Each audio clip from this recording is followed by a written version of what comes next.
opinions of Valley News Live, our parent company, or our advertisers. With me now, the host of News and Views, Joel Heitkamp, also the former North Dakota House Majority Leader, John Dorso. He's on a boat somewhere. Joel's in studio. To both you guys, thanks for being here. I want to start here. Joel, you and I talked about this a lot on the show where you were really disappointed in the leadership this session. Ironically enough, John, you had a thing that came out today on SayAnythingBlog.com saying that leadership is important. John, I want to start with you. Do you feel like there was a lack of leadership this past session?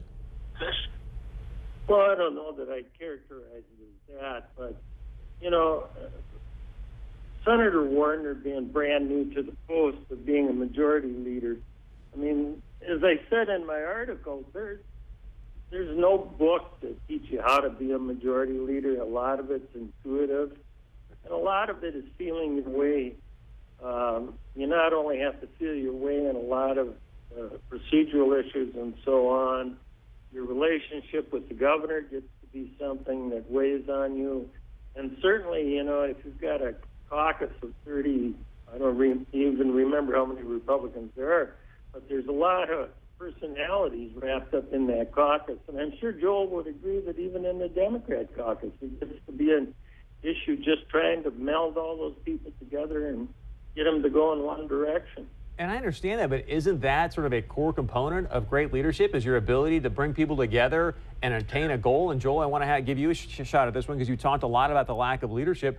Let's put you in a leadership position, Joel. You're maybe Al Carlson or Rich Wardner. What would you have done differently?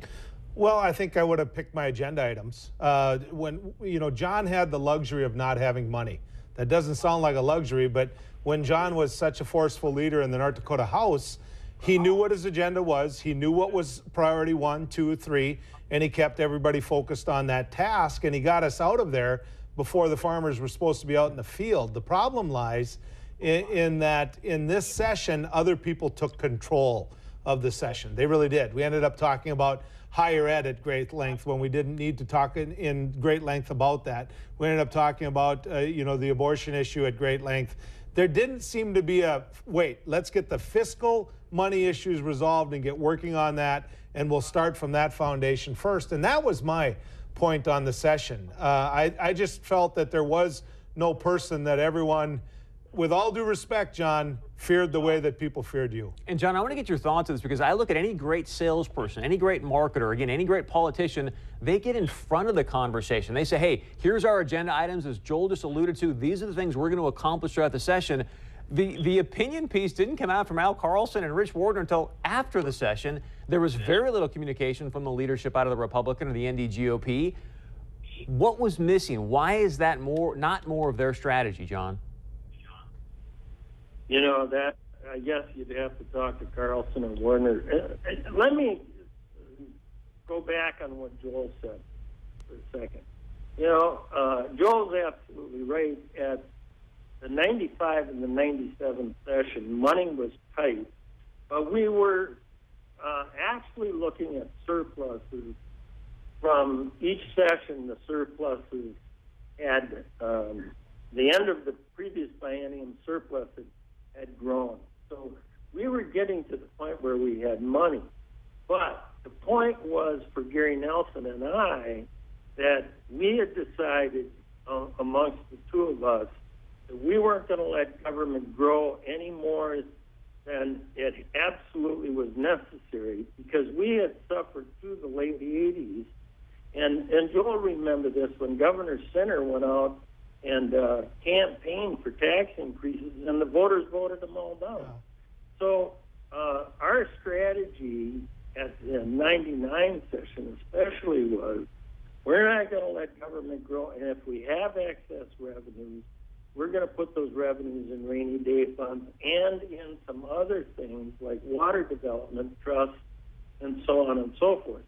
The idea being is we were going to limit the size of government and put some aside so that we, as we looked into the future, would never have to go through what we did in 89, especially the 89 legislative session. Now, that whole thing has changed. You know, the whole dynamics with all of your oil money has changed. And But I think that from a leadership standpoint, that Joel's probably right. The idea is leadership, and I don't know if Mr. Carlson and Mr. Warner get together, but Gary Nelson and I would get together, and we would decide what the end game was going to be. Now, when I say what the end game was going to be, I didn't say what the end number was going to be, because as Joel will tell you, the end number can vary, because in the mid-session you get some more reports from the Office of Management and Budget, so on and so forth. But still, the point was that we knew what the end game was going to be, and then thusly you start the session, and I think if you articulate it well enough to your majority caucus, and you get buy-in early, then you can get to an end of the session without a lot of heartache and pain.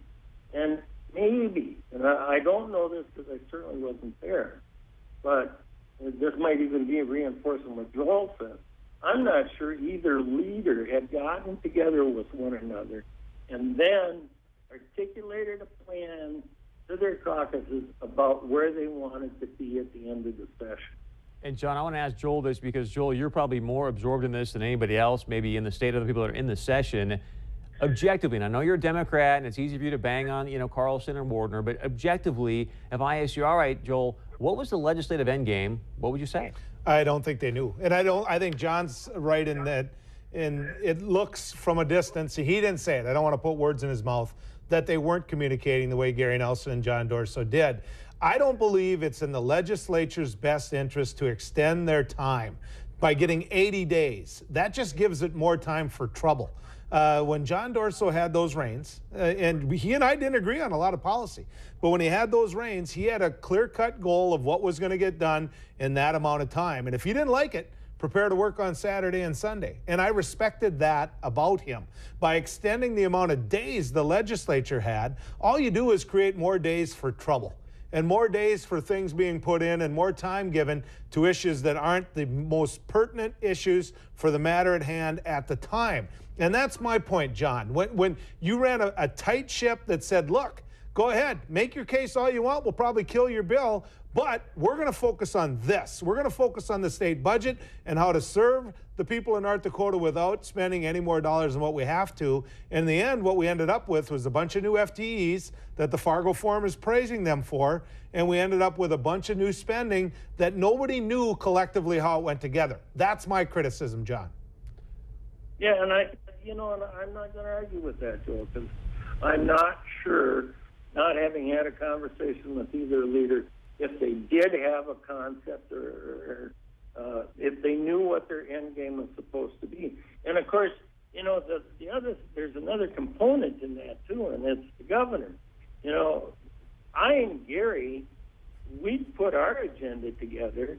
The governor, he puts his agenda together when he gives you his budget message. Well, you know what that side is asking for. It's not a big surprise after he gives you his budget book.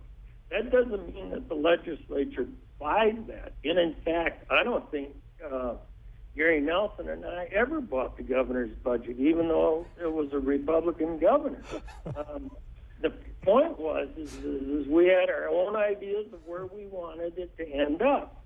And Ed would always argue this, but Ed's budget always spent every dollar other than about a $10, $15 million ending fund balance. John? When Gary and I put ours together, we always had at least a $50 million ending fund balance plus additional money we put in reserve accounts. John, here's what I want to do. I feel very fortunate to both of you here, so I want to wrap this up now. We're going to do a web exclusive in just a moment. You can go to our website, 630pov.com, and see that. Here's the bottom line. Look, I look at great leaders. Great leaders are great communicators. What I'm hearing both Joel and John say is there wasn't a lot of communication from the quote-unquote leadership this past session. Let us know how you feel. And as always, please join the conversation, 630pov.com. And again, there you'll see our web exclusive later on tonight with Joel Heitkamp and John Dorso. So stay tuned. More of your feedback coming up just in a moment.